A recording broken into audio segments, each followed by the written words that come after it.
Bismillah wa salatu wa salam wa rasulullah wa ba'da name of Allah. And may the peace and blessings of Allah be upon his last and final messenger, family, friends, foes, haters, and hatettes. Welcome back to the features. I greet you all in peace and love and no hatred in my heart. Assalamu alaikum wa rahmatullahi wa barakatuh. So before we begin, please like, please subscribe, and please share. As you know, we got a lot of haters up in this house. And we're doing a morning show today before I go to work. This particular live, I was gonna try to do it yesterday, but my daughter, she had exams, so I'm doing it this morning before I start work. So we got a boogie. So in case you have not heard, I did post it on my WhatsApp, my YouTube, that Mr. Neely Fuller Jr. has passed away. He passed away yesterday. And if you do not know who Neely Fuller Jr. is, I'll give you a brief biography, but essentially, in a nutshell, Neely Fuller Jr.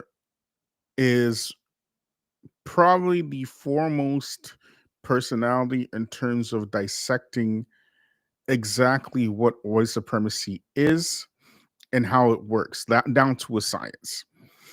Okay, so this is who he is. So Neely Fuller Jr. has pretty much laid the groundwork for a lot of black scholarship who are involved in this field, most notably Dr. Francis Cress Welsing, who was pretty much a giant in the field of psychiatry and psychology and things of that nature. And she wrote the book, The ISIS Papers. So, a brief biography of Lee Fuller Jr. He, as I mentioned, he was probably, in my opinion, he's the one who broke down white supremacy as racism, and they are uh, essentially the same thing.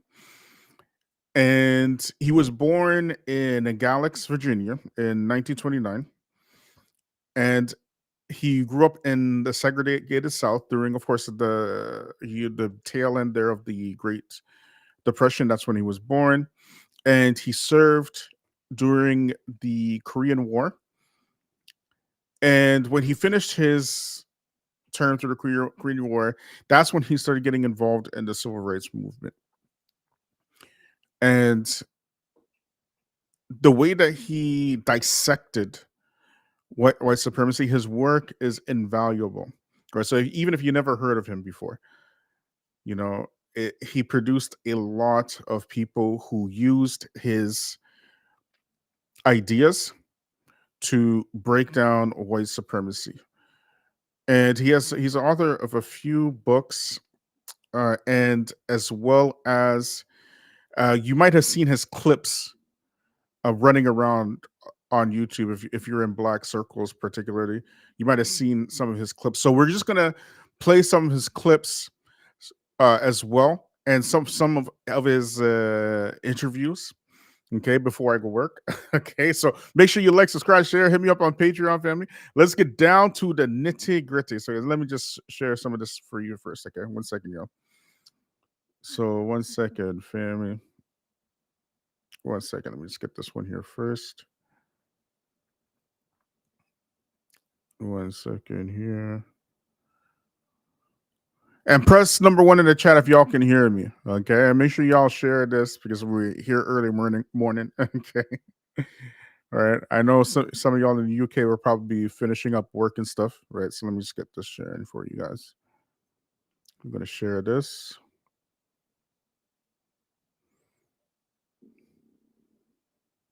Okay.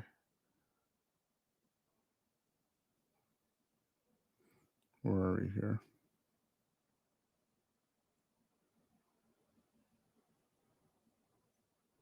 One second here.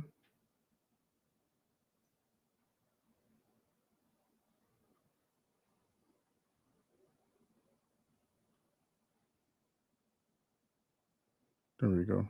So we'll pull this one up. All right, let's go. Let's get it.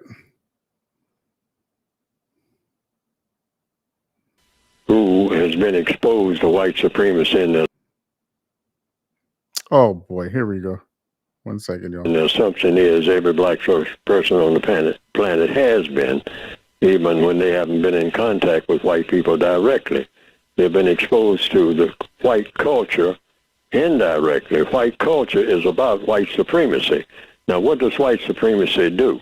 It teaches people of color that if you are a male, you cannot be a man, period.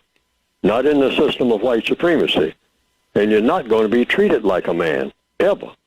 Now, you can walk around and think that you're a man, but that's between you and you, strictly between you and yourself, because no white person has an obligation, if you're a black male, to treat you like you are a man. And it's logical simply because in the system of white supremacy, it's impossible for a black male to be a man. It doesn't make any difference how old he gets or what he knows or what kind of connections. That can't be done. I just start with myself. I'm not eligible, not qualified to be a man. Why?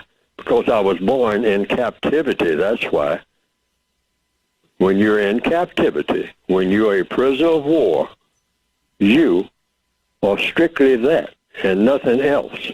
A prisoner of war, a victim of white supremacy. And you don't have another title. You can give yourselves all kinds of titles, which is why black people love titles. We give ourselves all kinds of titles. We give each other all kinds of titles. Some titles, it's not as bad as it was in the old days. I say bad, if you want to use that word. But some people used to say professor, reverend, most high. I mean, before you ever get to a name, you would have about 40 titles. You know, when somebody introduces you, if you're supposed to be what you call a big shot Negro in the old days. This is not new. This goes way back. That struggle. Now, what he's saying here, right? Because we gotta basically make some commentary, so we, you know what I mean. So you two you can stay happy, but this has very strong historical precedents. For those of you who don't know, and you can read this actually in plenty of books, including pop culture books, not necessarily historical books, like books from Mark Twain and things of that nature. If black folks, you know, in the West, no matter what their age, no matter what the age, they were historically called either boy or nigger, right? And when black folks got the right to read, and we started getting these titles, as he's mentioning, right? Titles of respect and decorum, black folks still got treated like boys or niggas, right? Up until this very day, right? So what he's saying there's a long historical precedence for it. And in you could say pretty much in the inner city, the culture of the inner city, which again is not like a real culture. This is something that is imposed on black folk. What do black folks, in terms of the males, what do they call each other? They call each other by the names, the very same names that the white supremacist class used to call them during the times of slavery and Jim Crow, which is boy and nigger. Okay. That's my boy, that's my nigger. This is what he's talking about right here. And once you understand white supremacy as a system, then you can start codifying what you need to do in order to get out of that system.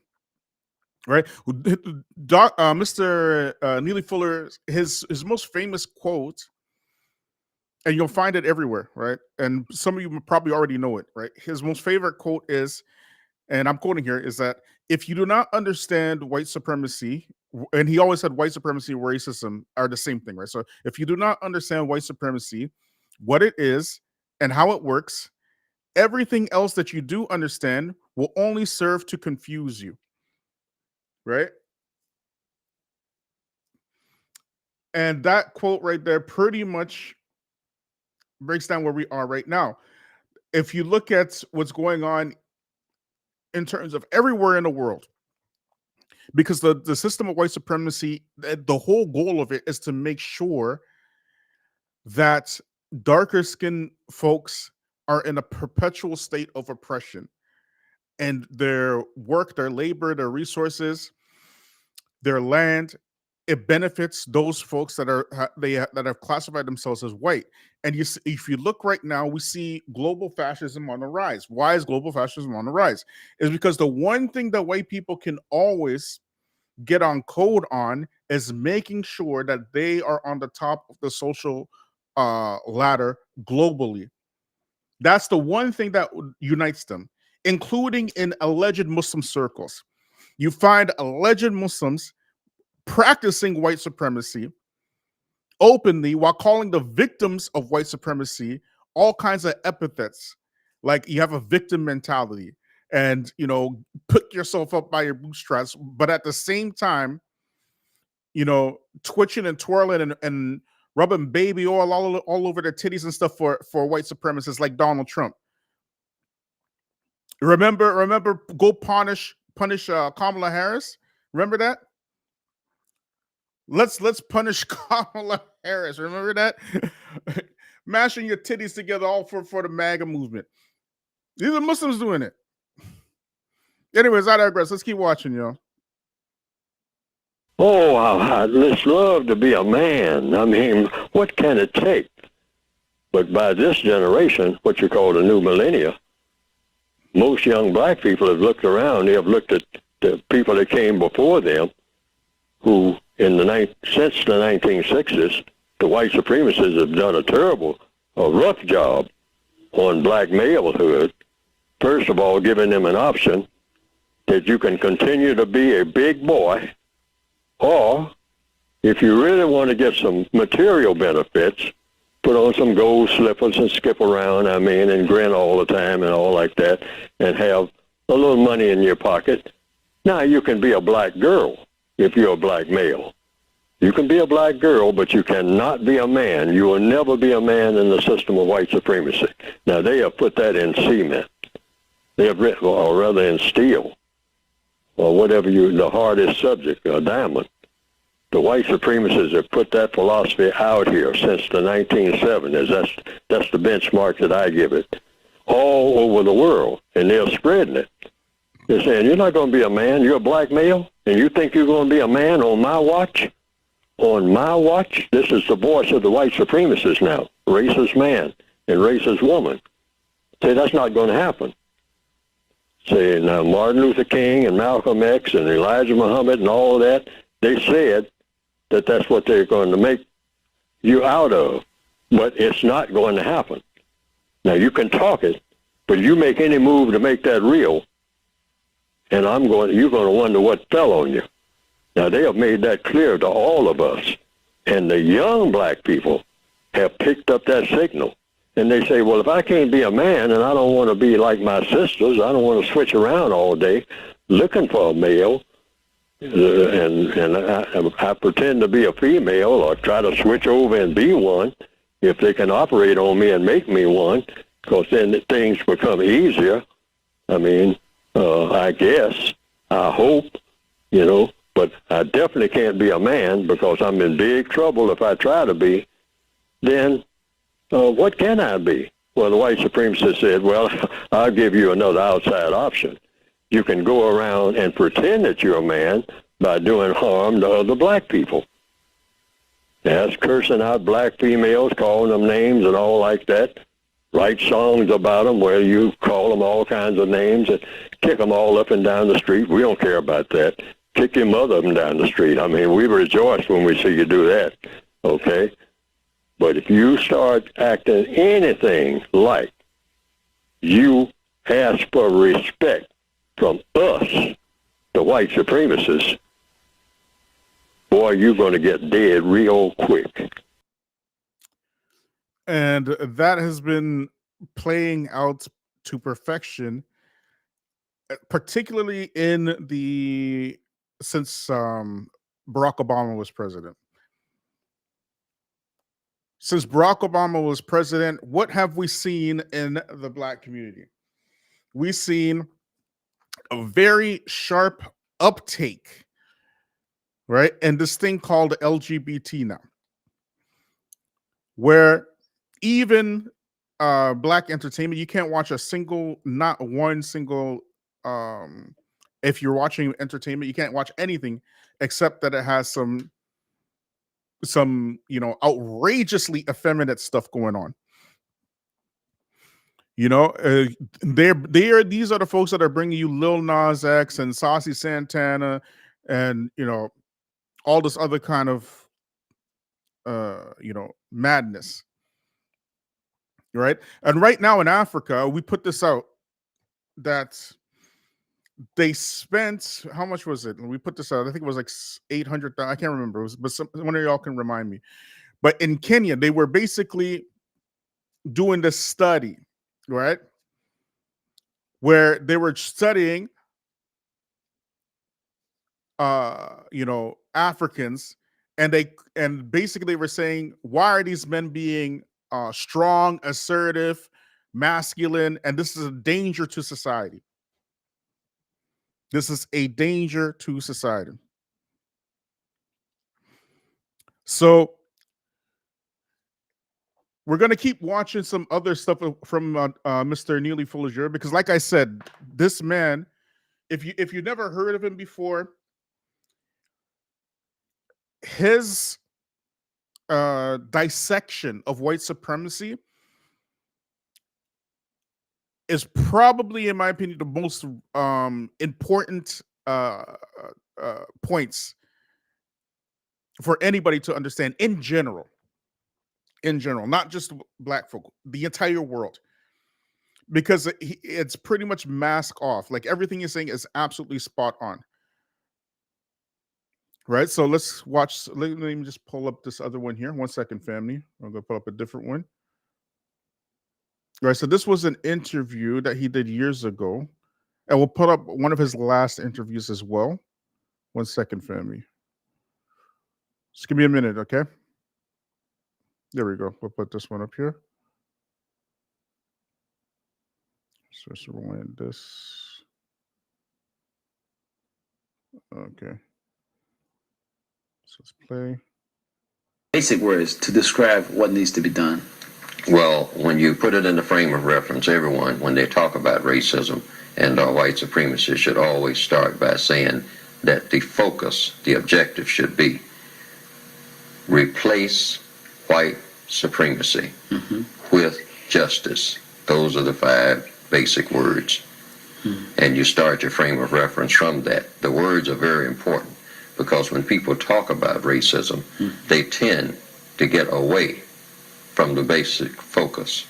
If you keep those 5 words in mind, replace white supremacy with justice, then you can keep focus. In many of these discussions on the matter, people tend to get into everything from feminism to words that don't have precise definitions. And everything else. They go off on a tangent. Yes, right. Yeah, but this kind of locks it in. Right. Bigotry, discrimination, sexism, a multitude of isms. Biracialism, whatever that means, multiculturalism. Whatever that means. Yes. And so you get into a myriad of words that don't apply to the focus of what you're talking about. So therefore, that is the basic frame of reference that you should always focus on. That should be used by all people who are talking about the problem as it is. What is a tragic arrangement, or the 3 T's, if you will? And what are some of the first 2 things that must be done to establish quality relationship between white and non-white people, if you will? Well, the 3 T's, called a tragic arrangement, are tacky, trashy, terroristic. Now, this is the arrangement that non-white people on this planet have with white people in their everyday interactions in all areas of activity. Tacky, trashy, and terroristic. One of the 3. It doesn't get any better than tacky. If you will observe black people, for instance, in the presence of white people on account of the way that both of them are raised. Within the system of white supremacy, there is a strain there. There's not a even flow. So what you have is a tackiness. It doesn't get any better than tacky. It can't get any better than tacky within the system of white supremacy. Why? So this is all very tragic. Well, because the system of white supremacy the demands that white people interact with non-white people in a certain way that is harmful and harsh and overall destructive. And that the non-white people interact with the white people in the same manner. And they are taught this. Both people I taught this. are taught this at a very early age, and then the teaching goes on every day in all 9 areas of activity: economics, education, entertainment, labor, law, politics, religion, sex, and war. All areas of people activity. All of the areas of people activity You know, everywhere in the known universe. I noticed something. I Right. used to work. So I think that most black folk, they kind of understand this concept, right? But what they not probably wouldn't be able to articulate it like Neely Fuller just did, right? But just from experience, we kind of get it, right? Instantly, we understand exactly what he's talking about from our experience. The people who are just now catching up to this just happens to be the immigrant community, because they haven't really lived amongst the white supremacists like that. They have been enslaved and then colonized in their own countries. So in their experience is more homogeneous, because the leaders that they see look like them, speak their language, are from their culture and whatnot. But they don't understand that these leaders are placed there by colonizers, right? So their experience is different. So when they come over here, right, we instantly recognize the tackiness, right? And that's like a real thing. And when they start trying to get in good with their oppressors, right? These white folk, because you got to understand, the one thing that white people will always fall back on, right? When things go wrong, they will always fall back on their whiteness. And that has been the case for the last, like 300 years or so, 300 years. They'll always go back to that. Okay. So this is what you're witnessing right now today, right? So if you look at what's happening with Donald Trump, if you guys didn't know, yesterday he said that he's going to take over Gaza, right? He's going to take over Gaza and whatnot.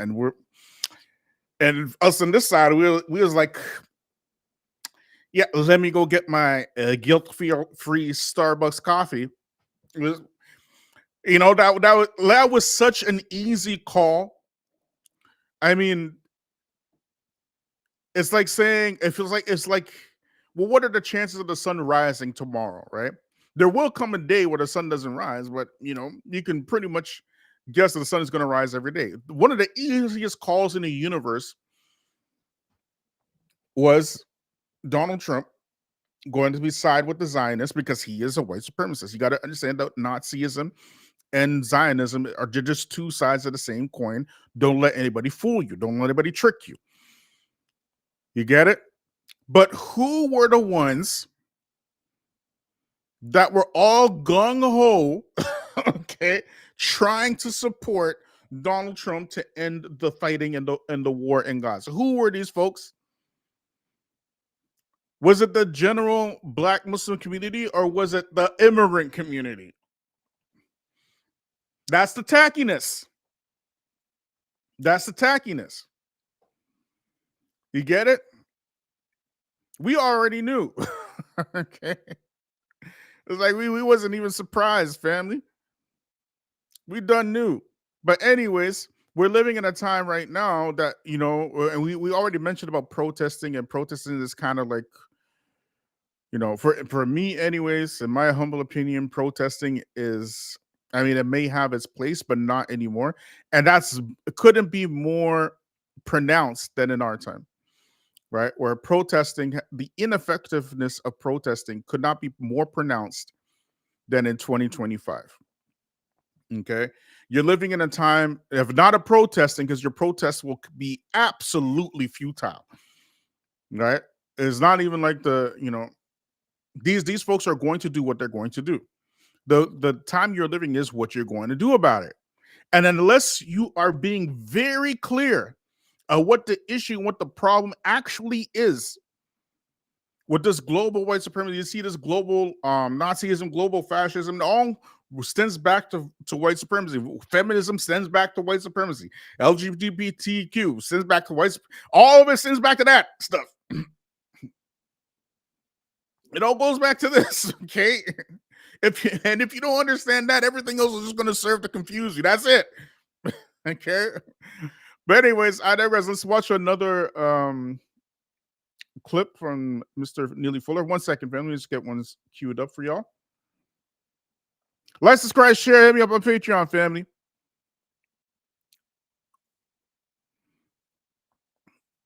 One second, family.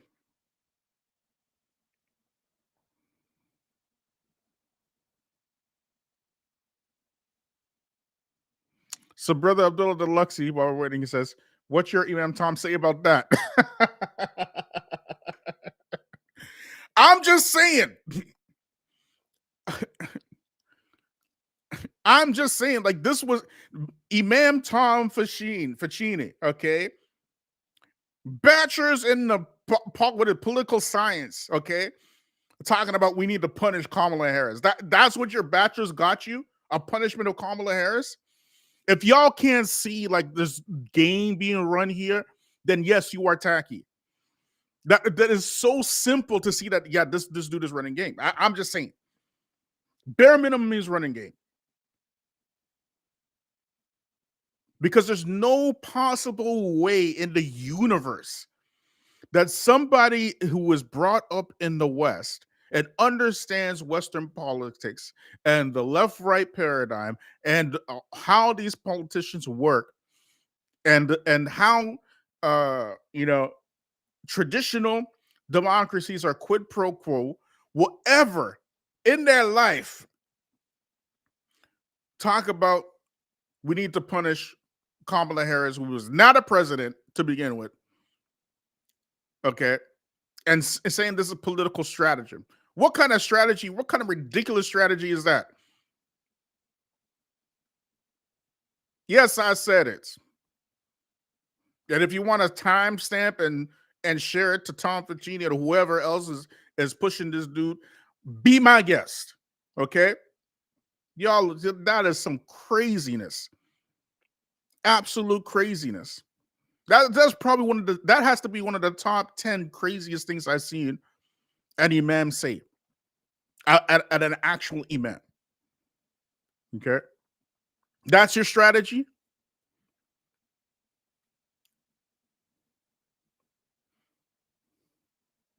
What is sad about this, so many of you look up to people who taught you things your parents missed.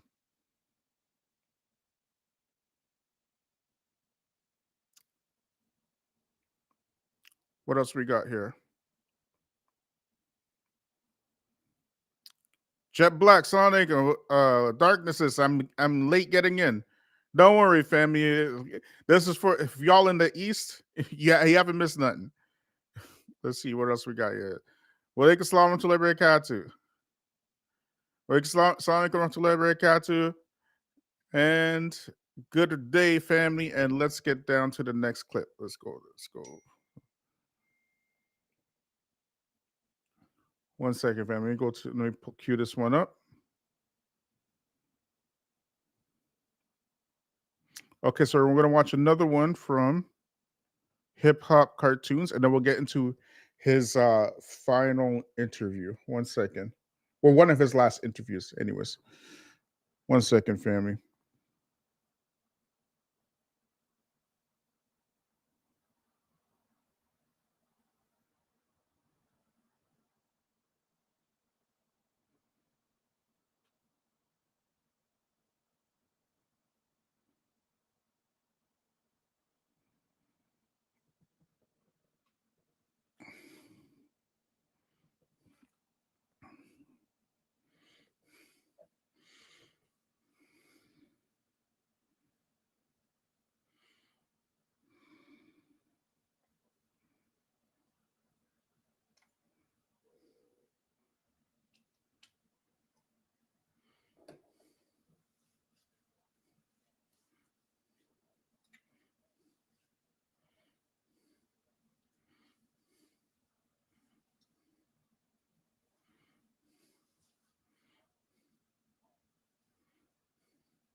Now we're gonna talk about this just a little bit before we continue. Okay. Since Donald Trump has become president, okay, and we mentioned before that he's president by proxy. He's actually a figurehead. The think tank behind what is MAGA and Donald Trump is Agenda 2025. And we talked about this before on this channel. And Joe Biden, he blurted it out in front of your old, tired, impotent, useless, you know, church going black civil rights leaders.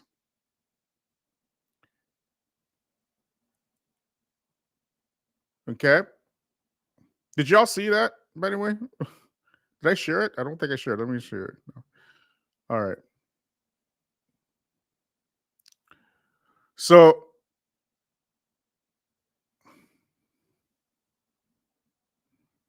I played something I didn't hear. Let me just rewind it, okay? I'm going to rewind it again. Okay, sorry, family. Oh my gosh, man. Yeah, we got to hurry up because I got to go to work. 1 second, family. Let me just rewind it, okay? I'll go replay it again. I'm going to speed it up a little bit because I know. Well, actually, you know what? No, let me just play this at normal speed. I'll speed up the interview. Listen. If you do not understand white supremacy, what it is, and how it works, everything else that you understand will only confuse you. Now sometimes people say, well, you mean everything that I understand will confuse me if I don't understand racism? Yes, because racism is the dominant political and religious motivating force among the people of the planet in all 9 areas of activity: economics, education, entertainment, labor, law, politics, religion, sex, and war. That covers just about everything that any person, minute by minute, might be doing or engaged in any time of day or night, anywhere on the planet. If the question is, do white people now fear the white supremacists, fear genetic annihilation? I don't think so. Not now. That's why I call them white supremacists. See, once you get in a supreme position, you don't fear any annihilation, except if it looks like you're losing your power. Then you have that fear. Now, up to now, they haven't displayed where they fear that they're losing that power. Even though I believe that they are losing some of it, but gradually. But as of now, they're right on top of the situation. So, they're just trying to maintain what they already have. Now, I base that premise on, if it came right down to it, they would have to make a decision. If they intend to retain this power that they have, which they now have, they have to make a decision as to whether or not they're going to do justice, in which case they do make themselves vulnerable to genetic annihilation. But I would say if the black people are intending to replace white supremacy with justice, then they don't have it. They shouldn't have that fear, but they still might have it. But if they believe that black people will not do the correct thing, in other words, they believe that black people do not believe in justice themselves, then they have another option, and that is to kill all the black people, which they can do. There's nobody that's going to stop them, because nobody cares. Not even black people care. Okay, so this is where I stopped last time, okay? So we were talking about a while back that's Joe Biden and your old, tired, church going, impotent, irrelevant civil rights leaders had a meeting with him. And then he told them something that basically showed how irrelevant they were and how nobody really cares about black folk. And not only that, how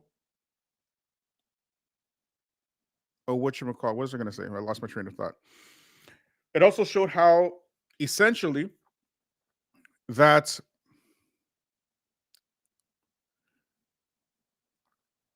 the thing that Dr. Claude Anderson was saying is pretty much a foregone prophecy or conclusion. Okay, and that is that Joe Biden said that you folks, meaning black people, are going to have to work with what group of people? Somebody put in the chat, please. What group of people did Joe Biden say that you Negroes are going to have to work with? Somebody put it in the chat.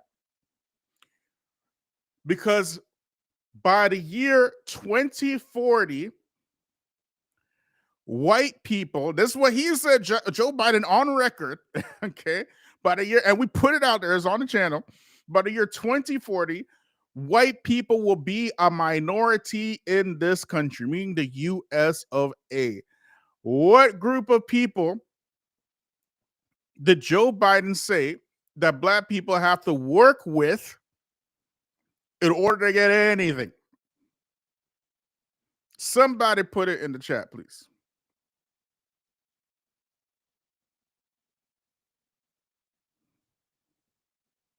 Exactly. The Hispanics, the Latin Americans, Latino community. Because they have surpassed now black folks as the second largest demographic. And Dr. Claude Anderson said when that happens, you will be a permanent underclass. That's what Dr. Claude Anderson said. Now, family, what has been the target? Who has been the target of MAGA, even in his first term, for deportation? Somebody put it in the chat, please. Pardon me. Who has he been targeting more than any other people group? Despite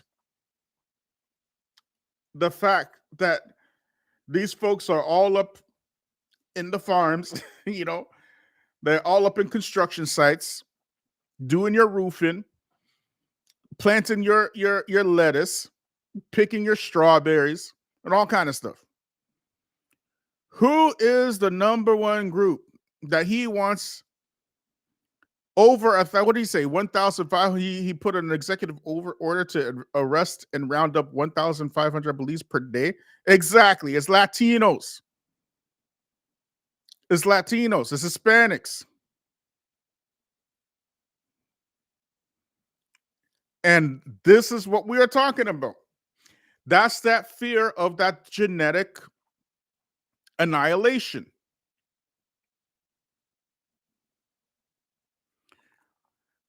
Furthermore, the releasing of 1,500 insurrectionists is a very clear call to violence and warfare. It couldn't be more clear than that. It could not be more clear than that.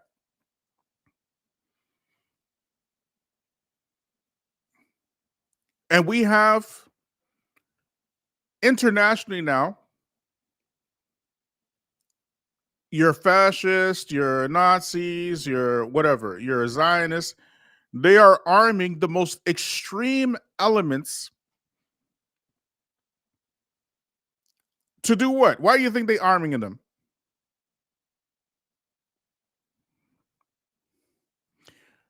And OK said they're even snatching up indigenous people. That's because they can't tell the difference. Okay. They don't care. They can't tell the difference. They cannot tell the difference. Okay. They really do not care.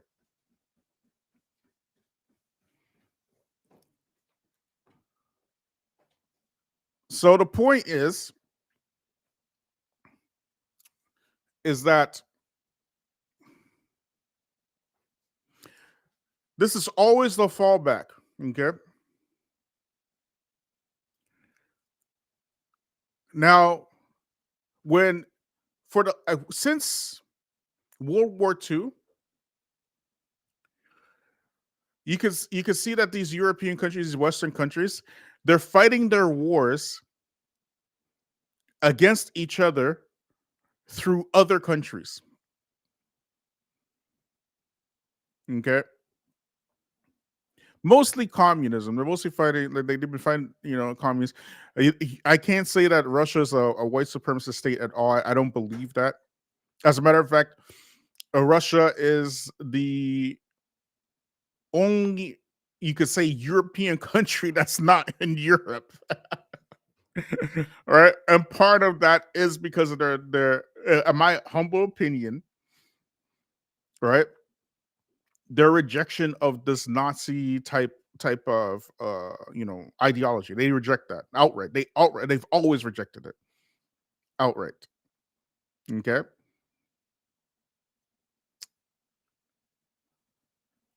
so, but anyways, my point is that when they fight these wars, the Korean War, Vietnam War, Iraq War, Desert Storm, Afghan War, all these kind of wars, right? And then you have, you know, famine in Ethiopia, Somalia. Just recently, 2 or 3 days ago, Donald Trump did some airstrikes against extremists in Somalia. This is your president who's promising peace. Muslims for Trump. Okay, your president because he promises peace. He promises peace. This is a dude promising peace. Okay, but I digress. Right? They're always fighting. When they fight their wars against each other, they fight it through other countries. They don't really fight directly against each other. Okay, there has been the most major direct fighting is taking place right now in Ukraine, right? Since World War II, you could arguably say maybe the Czechoslovakian Civil War, but that really had nothing. Well, it did have something to do with white supremacy. Don't get me wrong, that really did have something to do with white supremacy. The Serbs are like hardcore white supremacists, right? But however, and you could say, yeah, but that's a different story. There's a different time. I digress, right? The whole point is that uh, they will come together on this thing. This is the one thing that unites them.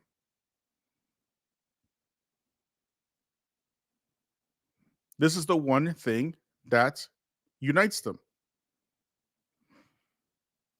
And these are not folks that you can appeal to logic or humanity or moral compass or anything. You can't appeal at that. When you reach that point, it's either fight or flight. That's it. That's it. You're not going to protest away a fascist regime, okay? Like, come on, y'all. Wake up and smell the roses. You're not going to protest that stuff away. But anyways, I digress. Let's keep watching, y'all, before I gotta start work. Let's keep going. Like, subscribe, share. Hit me up on Patreon. Get us 27 of y'all. Let's see if we can get some super chats going as well, okay? And I'll put some of the codes if you want to support on PayPal. Like I said, we are the grassroots Black Muslim media. We're grassroots. You are the ones who support the channel, okay? Yeah, you know very well we're not going to get no support for no YouTubian Dawa elites. Okay, let's keep it a buck, because they are a major part of the problem.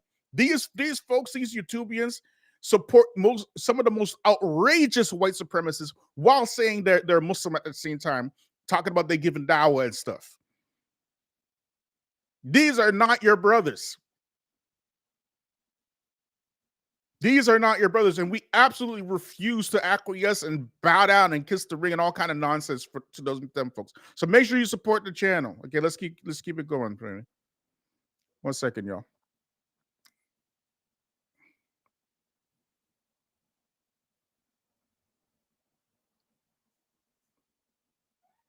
If they tell the truth, individual black people care. But generally speaking, black people don't really care what happens to black people, because black people kill each other every day in large numbers and think that it's fun. That's the truth.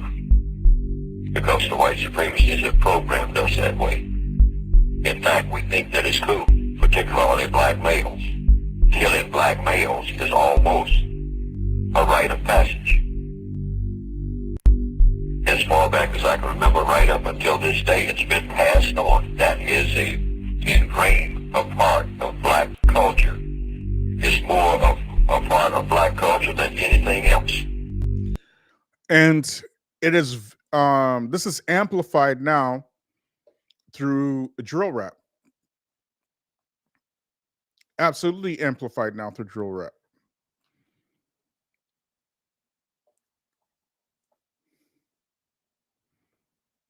Now, consider the fact that within the black community, there's a 72% rate of single or, like basically children out of wedlock. Okay.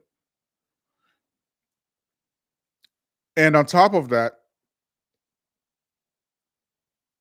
25% is it 25%? No, it's more than that. I can't remember. Right. But anyways, a large portion of black males incarcerated. Your movements are monitored, absolutely monitored. Your credit status is suppressed.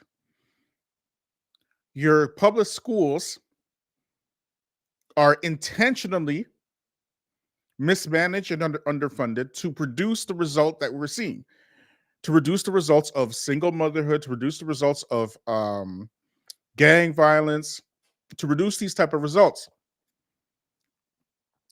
The best equipped in order to remedy these social ills just happens to be found within the black Muslim community. However, even within the black Muslims, that has also been heavily infiltrated and suppressed. Heavily infiltrated and suppressed. Where your black Muslim leadership, they are dealing with so much in terms of trying to build community. And then on top of that, they have to deal with other alleged black Muslims discrediting the black Muslims within their own community, which causes cult like dissension, and nothing can possibly get done when we need to be talking about, of course, family stability, keeping marriages together, mental health, economics, and not just talking about it, but actually being about it and codifying it. This is what is the most important thing for, because there's too much work to be doing in the black community for us to be fighting against each other, especially when you have alleged Muslim da'is at our necks. They're going after our necks and promoting white supremacists openly, talking about, well, Donald Trump, the lesser of two evils. There's your lesser of two evils and stuff. But I digress. Let's keep watching, y'all.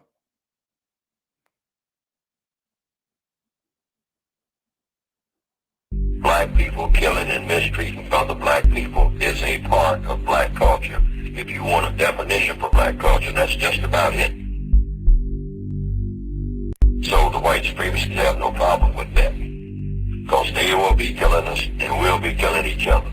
So if they wanted to annihilate us at all, it would be a piece of cake.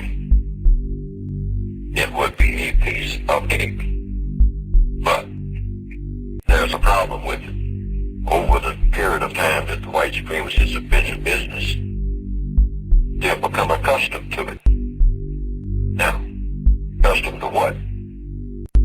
practicing white supremacy.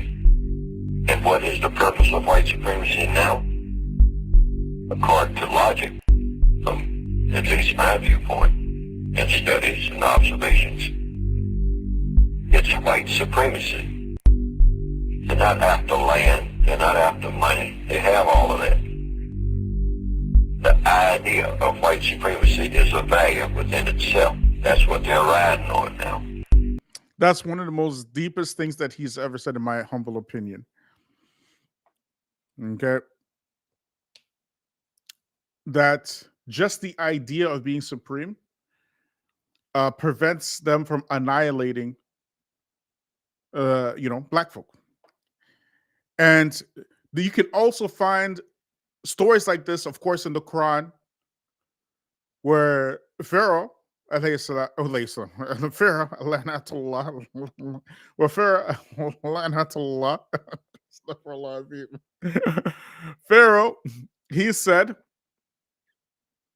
in the Quran, he's talking to Musa. What did he say? He says, and he says, Ana Rabbukum al-A'la, I am your Lord the Most High. And he's showing Musa, trying to tell him that he's got power over life, over death, ordering people to kill themselves, and they just do it. It's that power, the actual power, the power over life, over death, the power of movement. The idea of controlling other people.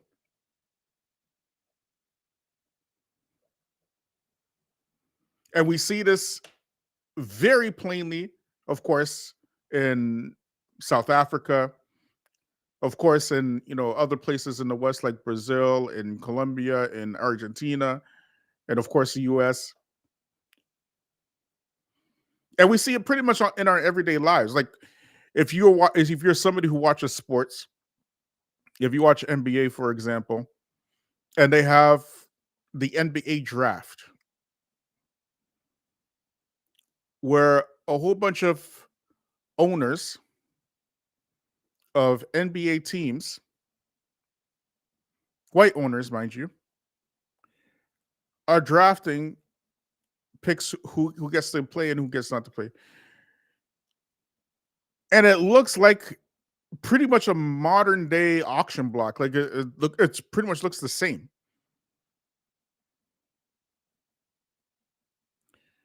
Where the NBA is represented by like 90% black folk in terms of the players, and 90% white folk in terms of the owners, the controllers, the CEO, like all of that.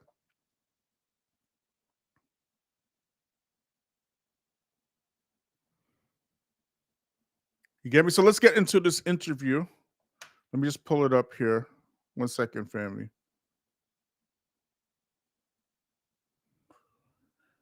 It's so much part of that you decide not to participate in needless grudges and making ops out of neutral parties. You're deemed unfit for reproduction.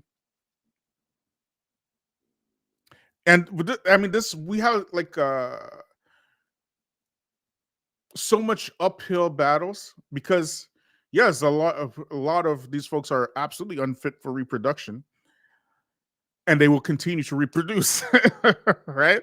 So if they're going to continue to reproduce, then what should we be doing as Muslims? We should be calling them to the truth, right? That should be our job, right? And ordering the people to have excellence in character and manners and things of this nature, and having a code of conduct, which is already beautifully laid out in the Quran and Sunnah. You don't have to, travel far.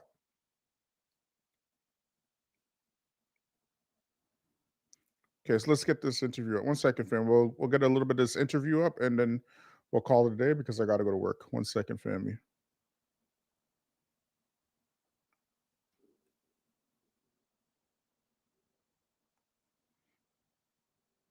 Where is this interview?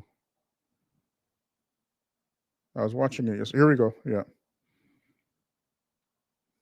You guys know who Rock Newman is? If you're old, you know. Old school folks know Rock Newman. Okay. I remember the first time I saw Rock Newman, I was young. I was like maybe in my teens or something, right? And I was like, man, who is this white guy interviewing all these black folks? Right? He looks white. Like if you see a Rock Newman, he looks white, but he's black, right? He's black passing or white passing rather, right? So and that just goes again, it shows like the genetic width and depth of black folks in general. That's there's so much variety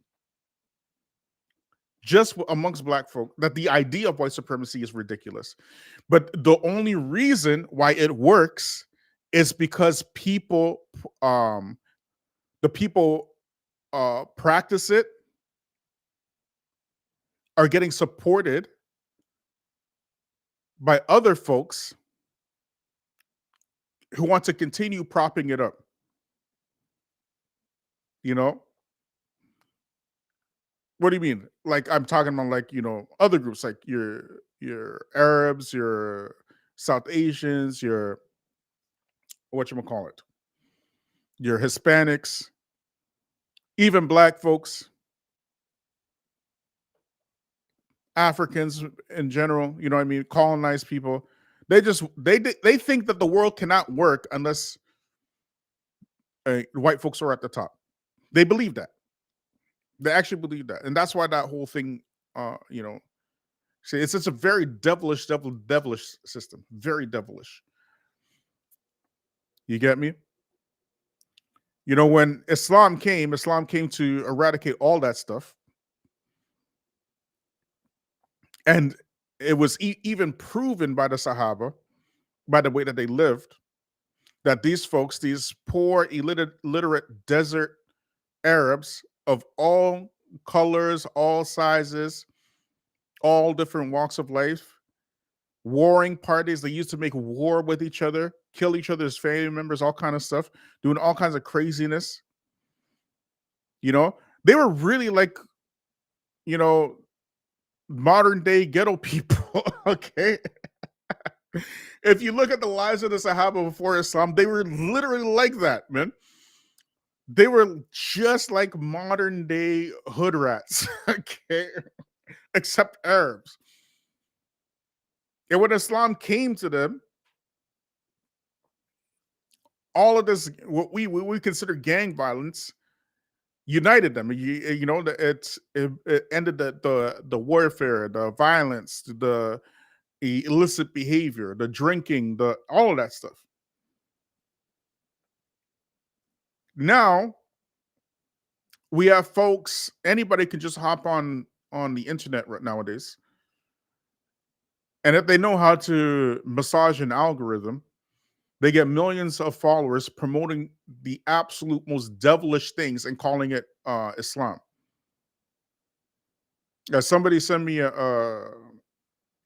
one of these groups in WhatsApp something yesterday about man, I didn't even want to talk about this. You know what? Let me just talk about that later because I want to mention that dude's name and when Neely Fuller. We'll talk about him maybe tomorrow when I go live. Anyways, where was it? Oh yeah, Rock Newman. Okay, y'all know who Rock Newman is, family. Let me try to get it, family. 1 second, y'all. I just had it here. Did I delete it? I hope I didn't delete it. 1 second. I was talking so much with my big mouth. Let me see if I can find it in the history. So Rock Newman, I know Jet Black knows him. Jet Black might be related to Rock Newman, family. The light skinned Negroes. 1 second, family.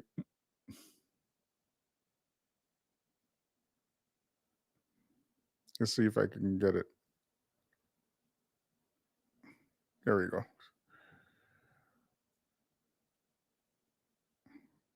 Let me just cue it up.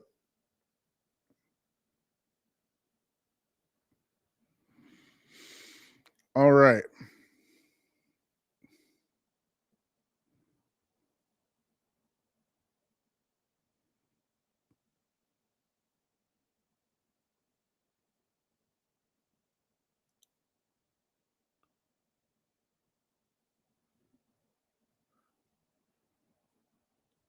So Rock Newman, in my opinion, one of the best interviewers in you know the black sphere, so to speak.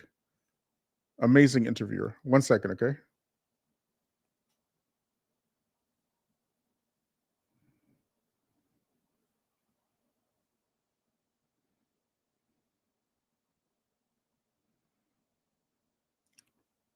But this is like really old school. I don't think young people will be interested in this stuff. Like this is like for people who are like, they want to think really deeply. This type of stuff. You get me? People who are wanting to get into deep conversations will enjoy this type of thing, right? Younger folks nowadays, they want clips, they want quick gratification, they want to see something in 30 seconds, 40 seconds and share it to the world. All right. So I digress. Let's watch, y'all. Who is very straightforward, doesn't like a lot of frills, doesn't at all ask for or expect anything laudatory. I've just got to say that I have the absolute utmost respect for him. I admire him. I so appreciate the love and love the work that he has done. Without any further ado, the guest today is none other than Mr. Neely Fuller. Mr. Fuller, thank you so much for joining us today. Thank you for inviting me, sir. So I'm going to jump right in just with both feet here and read a comment of yours that states, if you do not understand white supremacy, what it is and how it works, everything else that you understand will only confuse you. Please elaborate. The floor is yours. Well, some years ago, I kept trying to figure out, like most people do, particularly young people at different ages, sometimes once or twice, sometimes all the time. The world is presented to you, and you're in it. So you just try to figure out what is going on and why are people doing this and going here and going there. And it's sort of like a big puzzle. And I think everybody goes through that stage, coming to the world, and you're confronted with it. And over a period of years, up to roughly about the age 26, I came to the conclusion that this thing called interaction between people was weighted down with something called racism. And to put it all in one box, I say, now, what is this that seems to affect everything? Now, I could see a lot of things that didn't seem to be connected about things in general, but everything seems to be connected with something racial. And this was in the 1950s. And I said, my goodness, I mean, because, well, I was aware of it before then, but I didn't put it all together, like putting together pieces of a puzzle. And so I came up with just by examining everything that people are involved in, and I called that, start segmenting it into 9 areas of activity. I said, now, so I started writing notes to myself, basically. And this was about 1956 when I really got serious about it, because I was always stumbling and fumbling and always butterfingers about everything. I could never put things together. So I say, okay, there seems to be 9 areas of activity that will apply to everybody in the universe. Something called in school or anywhere else you are, dealing with finances and whatnot, and time and energy, which is what I kind of settled on. I said, okay, 9 areas of activity. Let's see. In alphabetical order, it'll be economics, starting with that one. Then education. People get it. That's the process of learning. Economics is how time and energy is used. Now, this didn't all evolve at once. It just came to me in bits, including the definitions, what I call compensatory definitions, making up the definitions that I thought didn't work very well. So I said, Okay, I just paused because I got to read this comment here by Jet Black. I'm sorry, man. This is so silly. I had to laugh. In the summer, I can sit in the car and sneeze to tint the windows. Like, what?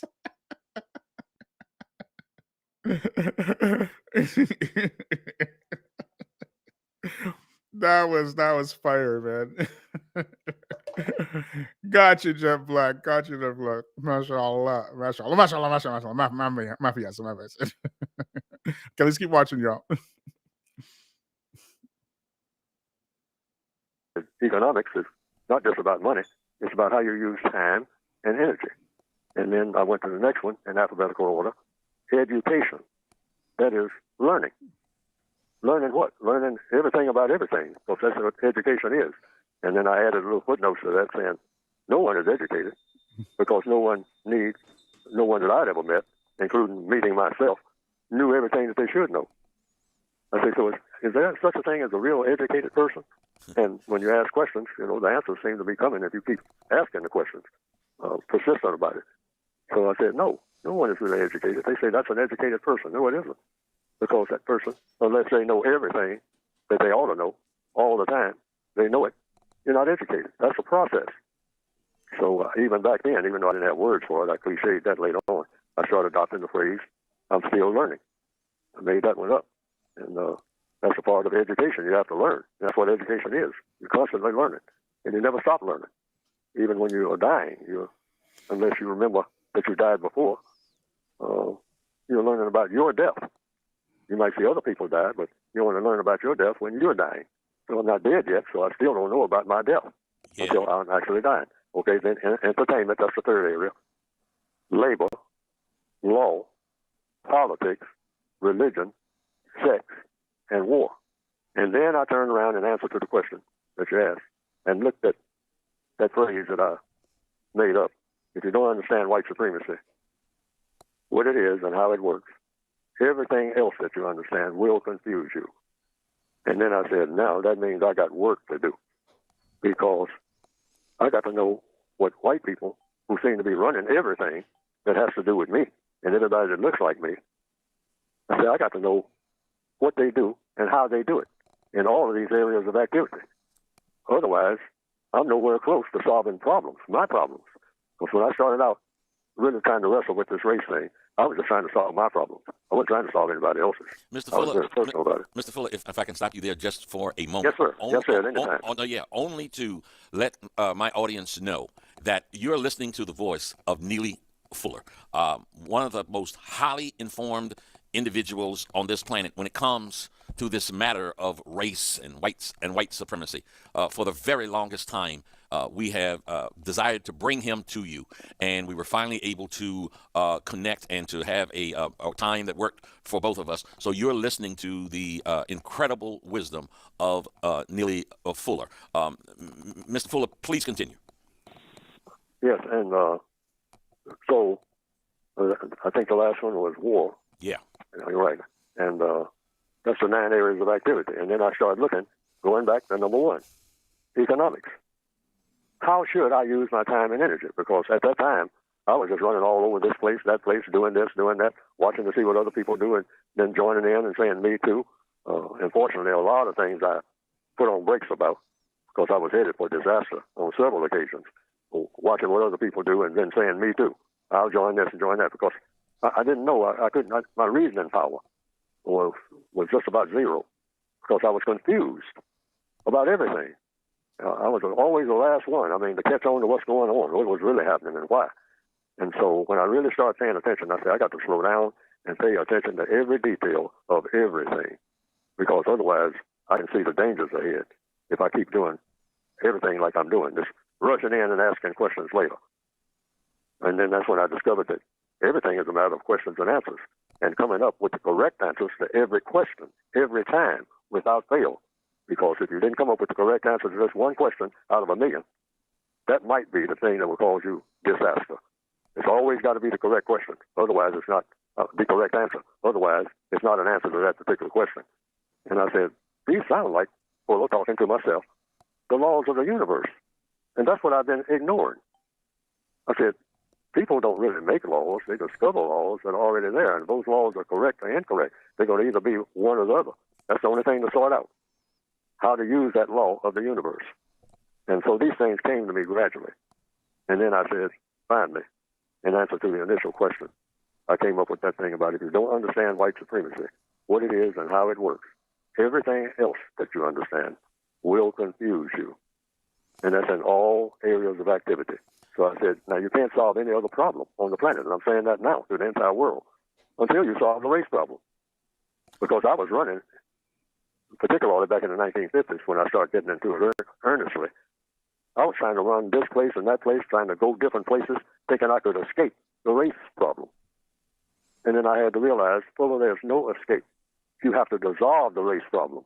You, yourself, Fuller, no one is set up in a paradise for you to come and sit down in, and you have eluded the race problem. And when I came to that realization, I was actually hurt because that's exactly what I was doing. And I said, well, what's the best way to go about doing it? And that's how I got started. Written in earnest back in the 1950s. You know, All right, real quick, right? Because I got to wind down so I can start work.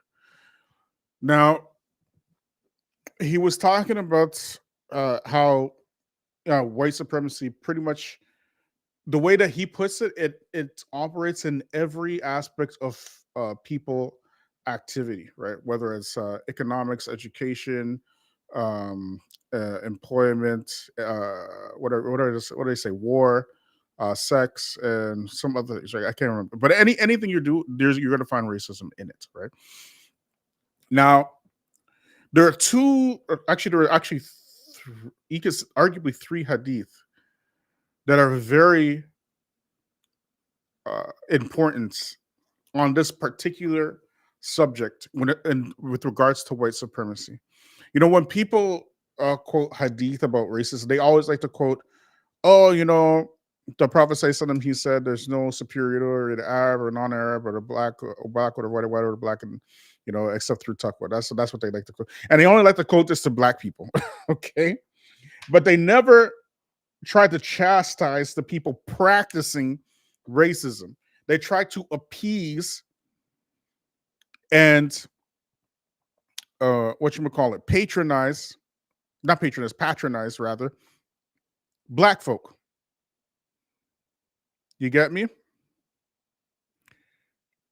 Glad I was able to catch this live. May Allah increase your efforts. Ameen. Ameen. And may Allah reward you and bless you and multiply it for you a millionfold. Ameen. Everybody, Ameen's in the chat for Sister Tika.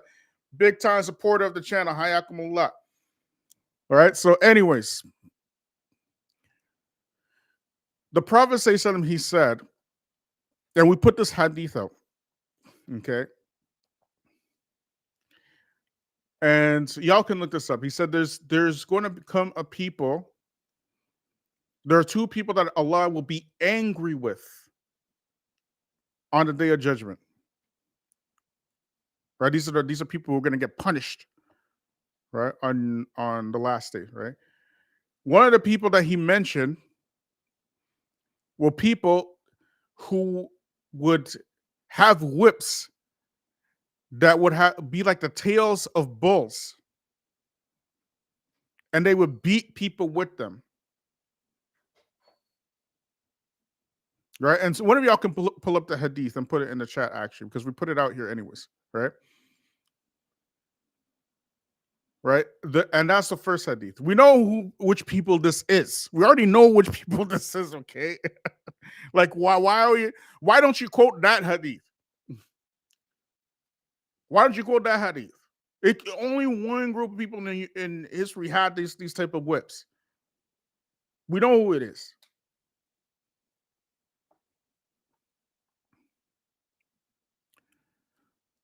Get Bilal a coffee before work. Exactly, family. Get me some coffee before I go to work. I'm gonna put the link up so y'all can buy me some coffee. 1 second, family. Let me get this up here. Buy me some coffee. There we go. Buy me some coffee before I go to work. Anyways, the other hadith is the Prophet ﷺ, he said,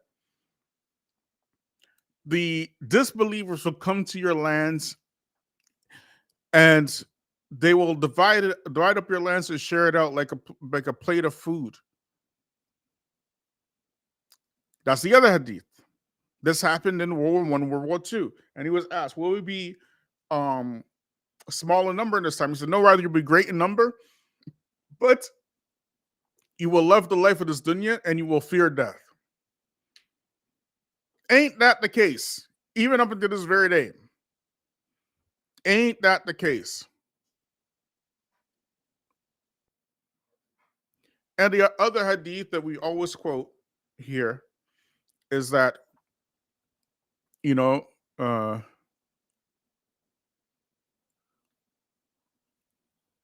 that the slave girl, there's a hadith of Jibril,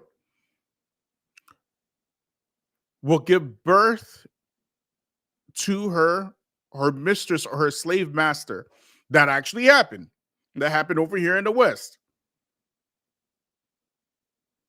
Where black slave women, and he mentioned the amata. And tell the amata Rabbatuha, right? That the slave woman, he didn't say anything about the slave man. He said the slave woman will give birth to her master. Meaning she was a slave, and the child that she gave birth to ended up being her master. That happened here. It happened in Brazil. It happened in where else did it happen? Definitely in the States. Other places it happened. Mostly in most of the times it happened in the Latin slave countries.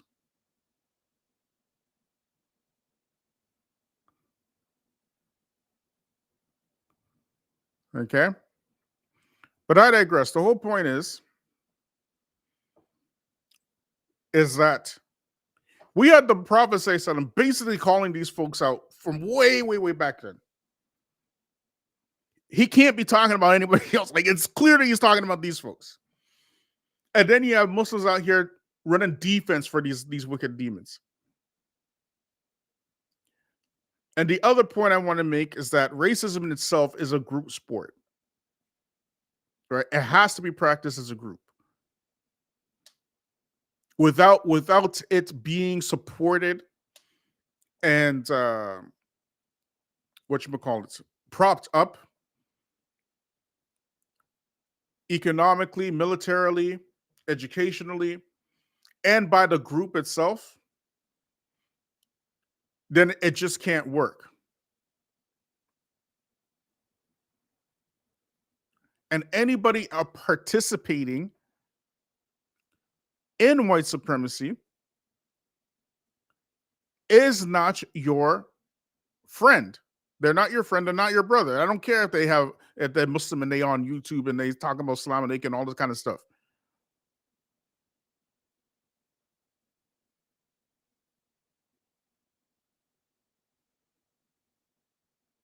They're not your friend and they're not your brother. But anyways, family, you can check out the rest of the interview on the Rock Newman's channel there, right? And as well as I want to thank y'all for joining me. A lot of y'all came out today. I really appreciate it. Right, I appreciate that a lot. Mashallah. I know it's early, but mashallah, y'all came through today. Don't forget to like. Don't forget to subscribe, and do not forget to share. And you can support the channel on PayPal, Patreon, or buy me a coffee as well.